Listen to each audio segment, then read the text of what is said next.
Way. Well, thank you all for participating today. I appreciate it. Let me share my screen here before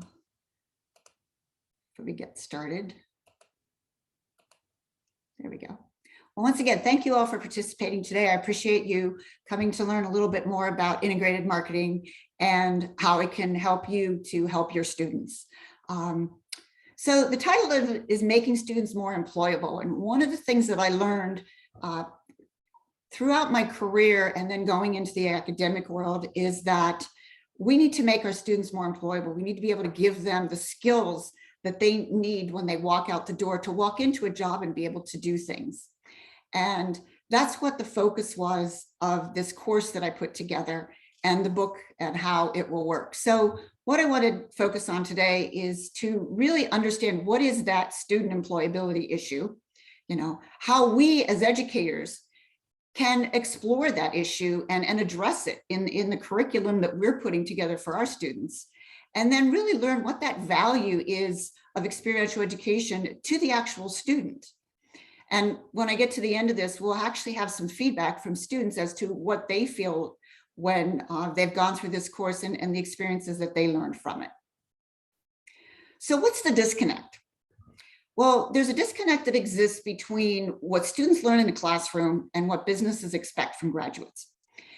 Where this came from is, as a marketer for many years and working as a marketing consultant, I worked with a lot of companies, and one company in particular, I represented them as a representative on a committee with the San Diego Economic Development Corporation. And each month we sat around a table it was a group of business owners as well as educators. Every single month we had one of the same discussions was businesses would tell the educators, your students are coming out, but they don't have the skills they need to do the jobs.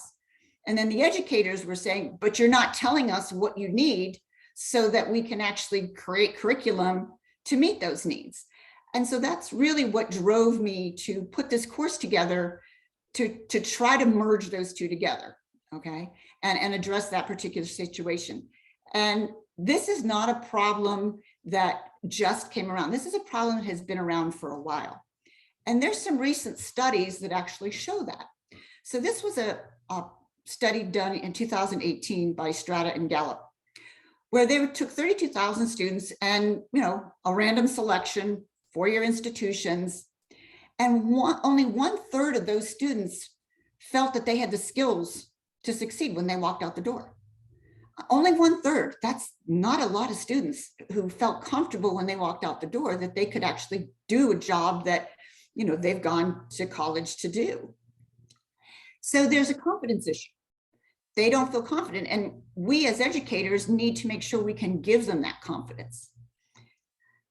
The second study, just last year by Cengage, their graduate employability report, and it's easily found, 1,600 college graduates were interviewed. 50% of them said that they don't apply for a position because they feel like they're underqualified. They don't have the skills that companies are stating they need in these roles. Getting back to that roundtable discussion at the San Diego Economic Development Corporation, where we had businesses and educators, and they weren't talking. Businesses weren't giving the right information to the educators as to what they need so that the educators could create the right curriculum. So it's really a two-way street there. 21% of these graduates in this study feel that college didn't teach them the skills they needed to get the job. And 46% of them said some of the skills that they learned in school they'd never use. They might have used it occasionally, but they wouldn't even use it very often. So that really leaves a huge gap for us in how we as professors can help those students to become more employable. So the question is it an education issue or is it a business issue? Now, this is my opinion. I think it's a little both. I think that businesses need to be a little clearer in what they're trying to, what they need as far as education for students and what those skills that are specifically needed when they get out of school. And we as educators have to be open enough to basically adjust our curriculum to reflect the needs of those jobs. I mean, take a look at the market today. I mean, how many millions of jobs out there, and companies are still saying they can't find people. And I sometimes wonder, is it because students aren't applying for them, or people aren't applying for them because they don't feel they have the skills? Or has the business not really clearly articulated, or is the business asking for more than they really need, and so students don't feel qualified? So it's really a problem on both sides. And we as educators need to take a stand and say, okay, well, let's start addressing this issue. You know, Aristotle said years ago, for the things we have to learn before we can do them, we learn by doing them. And it's so true. I mean, we can sit here and, you know, read about everything, but once we do something, we learn so much more by doing. So that's how I've structured basically this course that I've put together. So basically, as professors, how can we help them be more prepared for that workplace? Well, we want to basically improve their skills and give them the skills by bringing real life business into the classroom. Okay. Use that experiential learning in the classroom so they understand what they're going to need when they go out and what they're going to experience, and add that real world experience into our curriculum. So this is how integrated marketing communications was put together. And I'm going to go through a little bit now and explain to you how the course is structured, and also give you some feedback on what some of the students and actually some of the organizations that I used within my classroom to work with students, what their feelings were. So what this course does is it basically gives students an opportunity to actually develop, execute, and measure an actual marketing campaign for a company. So what do? I go out, there are a ton of small businesses, you know, even nonprofit organizations who can use help in marketing. And believe me, they are very open to utilizing, you know, students to help them, especially in this day and age, especially with digital marketing as a component, because digital marketing, you know, is so new that sometimes even we as professors can't keep up with it fast enough because it's changing. But students and younger people, they live it every single day. So anyway, these companies are open to this, can easily go out and find a company and ask them, say, you know what, I have a class I'm teaching and we'd really like to build a marketing campaign for you. Would you be willing to work with our students? And I've never been turned down after a request. I've always been accepted and said, yeah, that would be great. So that's what this course is all about. And that's how we build this. So what do the students actually have to do? Well, they actually have to come up and conceptualize a marketing campaign concept. So how I set my class up is I would say, okay, I've got, I don't know how many students, say I've got 6 groups of students in a class. I break them up into 6 groups. You're each a marketing consulting firm. You are vying for this company's business because this is how it works in the real world. Okay. You have to create a marketing campaign where when that company comes in and you pitch your idea to them, they're going to take your campaign over, say, another one. So you build it as a campaign, and you build it as a competition, because that's really what work is. It's about a competition. So the students then, the companies come in, they give them an overview of their organization, what they're trying to achieve. Maybe they have a specific need, and the students then have to go off and conceptualize the actual marketing campaign to address that particular need. So they've got to come up with the concept. So they have to sit and think about it, how they would address that particular situation. And they can pull on all of the experience that they've had and all the other marketing classes that they've taken to come up with an idea for a campaign. Then they actually have to go and actually develop the campaign. So they have to define the objectives. What are we trying to achieve with this campaign? Who's our specific target audience? You know, I have a good example. I was just talking to a company yesterday, just someone I happened to meet just in, you know, actually in a more personal situation at a meeting. And they were talking about they're trying to reach a specific audience. And they couldn't figure it. And I said, well, who's your audience? Well, it was way too big for what they were trying to address. And I said, you need to, hone in on a specific audience you want to reach, go after them, and then continue and build out from there. So students actually have to select that specific target audience based on what the need is for what the company is trying to achieve. They have to determine the message. What do they get? What's the message they're going to put out there that's going to resonate with this specific target audience? What communication channels are they going to use? Okay, they actually have to create the content.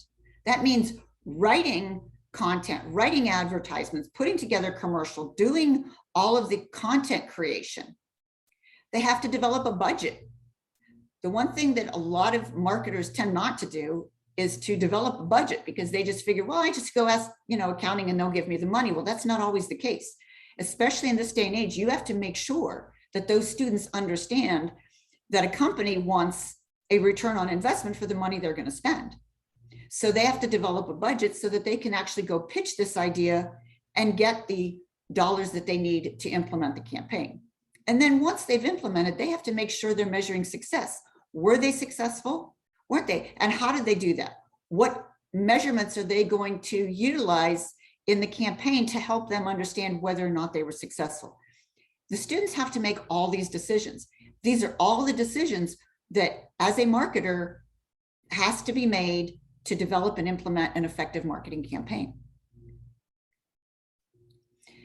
So, as I said, one of the questions that they have to find an answer to are, what communication channels am I going to use? And there are so many today. We have public relations, we have direct marketing, we have out-of-home marketing, which is, like billboards and transit advertising. We have print media. Yes, it still exists today. Just open up our mailboxes and we can see all the print media that comes into our mailboxes every day. We have broadcast media. We still have radio, TV. We now have podcasting. And then we have digital marketing. The question that the students have to answer is, which channels are the best to reach the target audience? And I'll give you a good example. I had one group of students that I had one organization. It was actually a nonprofit that was working with children. And they came in and the students had to build a campaign for them. Well, most of the students, what do they do, especially the age, directly go to digital marketing. And so they built this whole campaign around digital marketing. Well, what was quite a surprise to the students once they built their campaign, and then the company actually came back in to class at the end of the semester to hear their campaigns and hear their pitches, to find out from the vice president of marketing for the organization that 75% of the parents who were their target audience for this particular campaign didn't have a phone. They didn't have a smartphone. So digital marketing would have not been the best way for them to address that audience. This was a very eye-opening experience for the students, but they learned that you need to find a balance between digital and traditional marketing and find, where is my target audience? How am I going to best reach them? Just don't make an assumption that, oh, everybody's on digital. That was very eye-opening for them. And I had many of my students come up to me afterwards and say, wow, I didn't even realize that. So that's why a class like this is so important, because it gives them that real world perspective on what people actually use, because we make a lot of assumptions that everybody's in the same situation we are, but they're not. So then once they make their decision on, what channel they're going to use, then we have the various different options within. So for public relations, we have press releases, we have sponsorships, we can put out news stories, we might do some community relations. In digital marketing, we have the SEO, the social media, the blogs. I mean, you've seen all this, you're all marketers, okay? We have our direct marketing. Yes, catalogs are still out there. I still get a bunch of them in my mailbox. I'm sure you all do too. We have infomercials now. We can't pass those up. We see them on TV all the time. Okay, we have telemarketing. We're still seeing email marketing. We get that in our email box every day. We have broadcast media. They have to decide which communication options within these channels are going to best address and meet the needs of the particular target audience they're going after. So they have to make these decisions too. And if they make the wrong decisions, like my one class did, they learn that maybe I need to be a little more open-minded about looking at various options and not just sticking with one area. Then I actually make them create the content. They have to write blog posts for the company. They will design digital ads. They have to create the actual advertisements. I make them write a press release. Yes, we still have press releases and they go out all the time. They have to develop a brochure. Yes, brochures aren't printed anymore, but they still are available. A lot of companies have them on their website. I make them design a direct mail piece, because as we all know, there's a lot of direct mail that's still going out there too. And I actually make them create a commercial. That means they have to write the script. They have to put the plan together, how it's going to lay out, and they can actually go and film the actual commercial. And these are all part of the pitch that they then put together for the organization when they come in to listen to their pitches and decide which organization is going to be the best organization or best pitch for their particular organization. This is always important too for students, because I had a student one time who came up to me and she said, she was all nervous. And she said to me, Professor Law, I have this great opportunity with this company for an internship, but they're requesting 2 writing samples. What do I write about? She was just so upset. Well, once I calmed her down, I said to her, I said, didn't you write a blog post in this class? She's like, yeah. I said, you wrote a press release in this class too, right? Right. She said, yes. I said, then take the feedback I gave you, make the updates, submit those as your writing samples, see where it goes. She got the internship. She was so nervous because what this course is trying to do is to merge the real world with the education world. And what we have to do is we have to show students that here, even the assignments that we're giving you in class can be used in the external world to help you go get a job. And for her situation, she actually got the job and the internship, and she was very happy there. So by giving them these real world situations, they actually can then go in and feel a little more comfortable and feel like they have the skills needed, excuse me, to walk in and actually do the particular job. So let me give you some examples. So here's some of the things that some of my students put together. Now, Blue Sky Network is an organization that has a GPS tracking system for aircraft. And they use it for aircraft, but they can also use it with firefighting in different areas. And it was a small company based in San Diego. And I called them up and I said, I had happened to know their CEO, and I called them up and I said, hey, could we use you guys in one of my classes? And they came in, and here was one of the advertisements that the students came up with. In the smoke, it's easy to get lost, know where your assets are. So this was focused on the fighting fires and basically the fire departments within California, because there's so many smoke, so many fires that they have. And so what this did is this particular GPS tracking let the organization know where all their assets were, whether it be airplanes or fire trucks, so that they knew and they can monitor everything. Excuse me. This was another organization that I had, a company called Nutcrumbs. This actually happened to be one of an MBA student I had who started a company. And she knew all about how to put product together. She knew all about the finance side of it, but she didn't know much about the marketing side. And so I reached out to her and I said, hey, can my company or my students help you with your company? And she's like, yeah, that would be great. And these were some of the things that they created for her. So the one on the left is actually an advertisement that they did. And the one on the right was actually a posting that they did for one of their social media pages. Another company I had was, once again, it was actually another student who had started a skateboard company, and they were very successful. What they had done was they started out as teenagers wanting to build a better skateboard, and then ended up building it into a company that turned out to be quite a very successful company because they were using natural woods and they didn't use any paint or stains. And I remember talking to them one day, and I said, well, what makes your company different? And they said, no paint, no stain, no dye. And I said, well, what do you mean? And he said, well, we don't use paint, stains, or dyes on any of our skateboards. They're all natural. And I said, well, there's your, I told them, I said, there's your tagline: no paint, no stain, no dye. So they came in and we actually built campaigns for them. And these were some of the advertisements that they had created for that particular company. And the company actually used some of these in their advertising.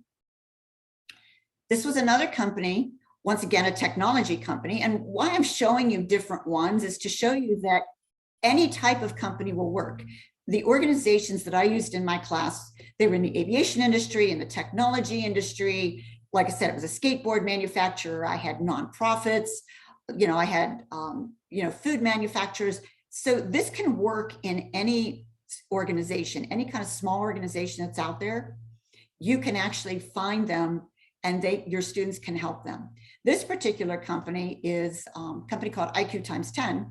Once again, a small startup, but what they're doing is they're creating video games to teach to provide people advanced skills so that they could advance their skills in the workforce. Now, this probably goes more into more of your manufacturing, your logistics. Like if you get a new piece of equipment, this would allow them to learn how to use that piece of equipment before they actually go into the job. But once again, it's another game-changing technology, but it uses artificial intelligence as well as video games. Once again, students had to create plans for them. And what these were basically a couple of the advertisements that they created for that particular company. And the founder of that company, when I provided him all this information, he was blown away by what the students did. He said, wow, I can't believe they really actually understood what all this was about. I said, oh yeah, they got it right away. And once again, another one, here was another one, a Blue Sky Network. This was an actual brochure they created. It was a trifold brochure and they titled it Firefighting Safety Features. So these are just examples of what the students and how creative they can be if you give them the opportunity to work with a real company and feel like they're creating something that company can really use in their marketing activities. I make them create a budget. They have to create a budget. They have to know, excuse me, what it's actually going to cost to put this whole campaign together.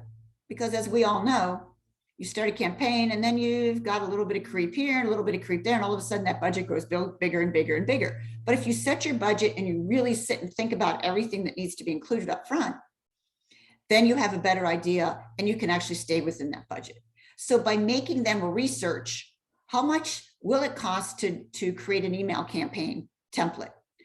What's it actually going to cost me to make website updates? How much is it going to cost me to create a video? And actually put those dollars together, then they have a better idea of what their budget is and what they can actually do within that campaign.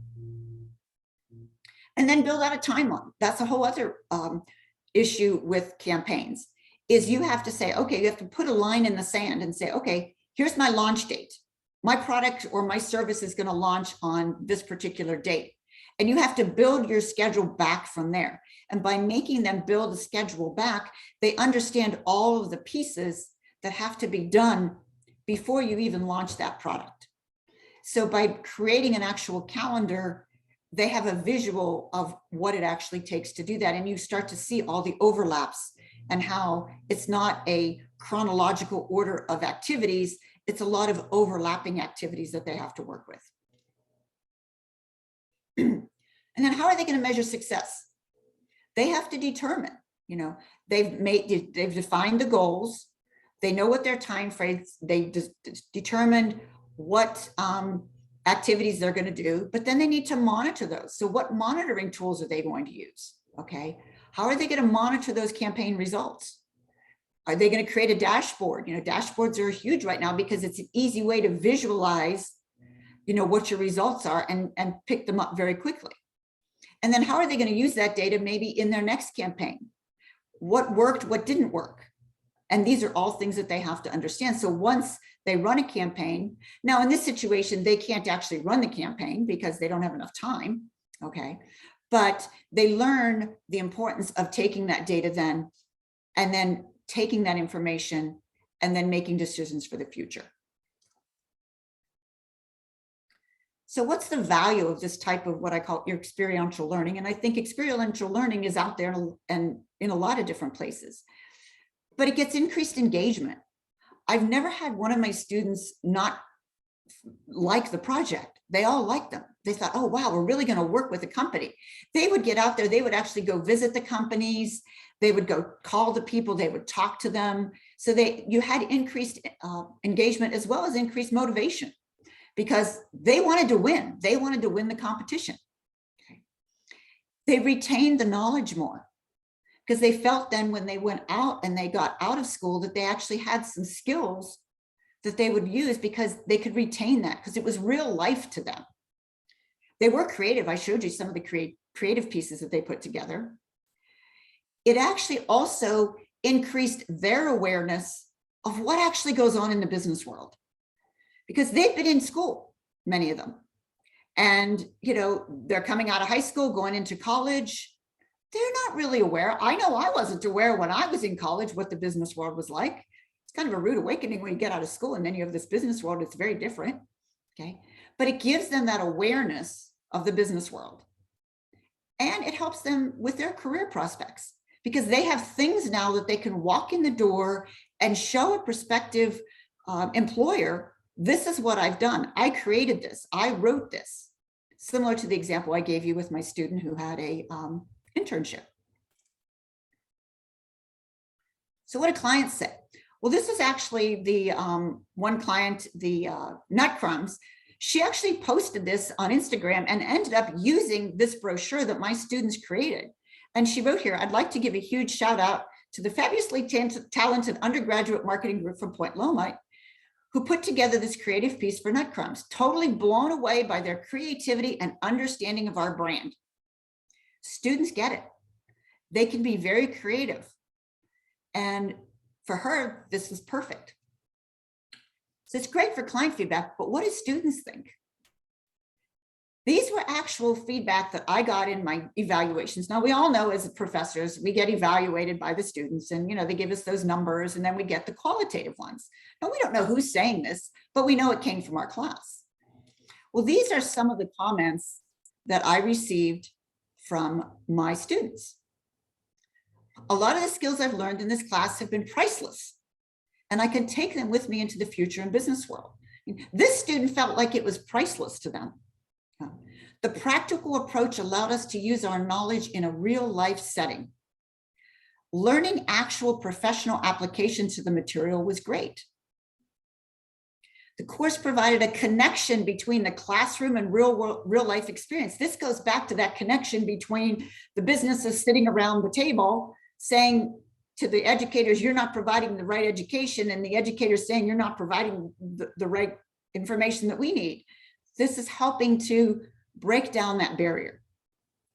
The semester-long project was fun, and the assignments were a great way to practice real-life marketing tasks. Love the content of this course and how it applies to the real world. So it all comes back to merging the education world with the real world to give students the opportunity to have something that they can walk out the door with, feel confident enough that when they walk into a job, they have not all the skills that they're going to need, but they have more skills and feel comfortable enough that they can actually do that job and not have the 50% of graduates not applying for a job because they didn't feel they were qualified. So ask yourself as an educator, how can you build an actual real life student experience into your curriculum? Think about it. Okay, so I don't know if we have any questions, but Paul, is there any questions in the chat room? Or if anybody has a question, put it in the chat room and we'll answer it for you then. We do have some questions, Diane. I'll read through those, but if anyone has additional questions, go ahead and type them in the chat and we will get to them. Okay, so the first question I have, let's see, William asked about, when you were talking about the different communication channels, he asked, are small organizations priced out of these communication channels? No, because there's so many, even though there's so many free options today, that even a free option can help. A good example is I have a small organization I'm working with here, and they're trying to put a campaign together for an event that they want to put together. And it's just a small organization, just a couple of people, but they've had a lot of success with building out some advertising, making sure they had a Facebook page, making sure that they have their email marketing list up to date. And what they found is that blogging doesn't cost you a lot. You can set up a blog, and as long as you're blogging topics, as long as that organization can show the value in what they're doing, they can get into those communications. So they're not priced out. They just have to find which ones will work for them in their particular situation. Yes, there are some things that, yeah, maybe television might be too expensive for them, but that might not actually be the right place for them to be anyway, usually when they are a small organization. Okay, thank you. Mary asked, how do you get students engaged with the brand you selected, especially if they are not familiar with the brand? I've not had a problem with that. When you bring the, VP of marketing or a representative from the company in, they're the ones that actually get them engaged, because they're the ones that are passionate about their company and how it works. And so by bringing them in and giving your students an overview as to what that organization is all about, that gets them, engaged and motivated to build it. And then they also learn that it's not just all about retail, that there's business to consumer organizations, which a lot of them know, but then they also learn about the business to business organizations. So I've never had a problem with that getting motivated. Bringing the person who is in the company and has that passion to articulate that passion to the students, that's when it's going to get them interested. Thanks for that question, Mary. Diane, Jim asked, actually, there were several people who asked this question, Jim and William. How do you teach skills? Hold on just a second. How do you teach skills that students develop to create and design materials? Traditionally, marketing students don't take courses in these areas, especially if there is not an advertising or Marcom program emphasis. Okay, so I will say that you will be surprised how creative any marketing student can be. Now, I will say most of my classes had at least one student who was a creative design major or something, okay, to that effect. But even those students who are not designers have been very effective at creating things. The tools that we have available now today, even free tools, like you can go on Canva. And I had so many students that use that to create brochures, and it didn't cost them anything, and they could be very creative. Okay, so maybe they aren't a creative designer and they're not studying that, but they can be very creative, and they are very creative. And believe me, some of those pieces that you saw were not from students who were creative designer majors. So give them the opportunity to, and if it isn't quite what you want, if you give them good feedback and say, okay, it's a good start, but think about maybe designing it this way, or think about maybe using these colors instead. Give them a little bit of direction, and they're fine with that. But they are more creative than we give them credit for. Okay, thanks for that.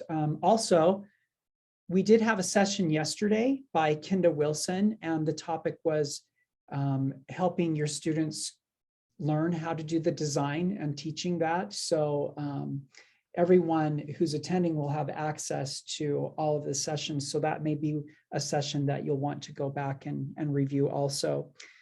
Vonda asked, how long is your class and how do you get the clients? The class is a 14-week session, but you can structure it to how my classes were 14 weeks, standard semester, but you can structure this because you can add, if you needed to add more, but you probably wouldn't add more. You can take things out if your session is fewer weeks. Okay. So you can adjust it, just not have as many, maybe not have as many assignments that are in there. So you can actually adjust it. What was the other part of the question then? How long and how do you get the clients? How do I get the clients? Do you know what? People I talk to. I'm out in the world. You go to networking events, you go just people in general. I mean, a couple of my clients were actual students in other classes I had, and they had started these businesses and they needed help.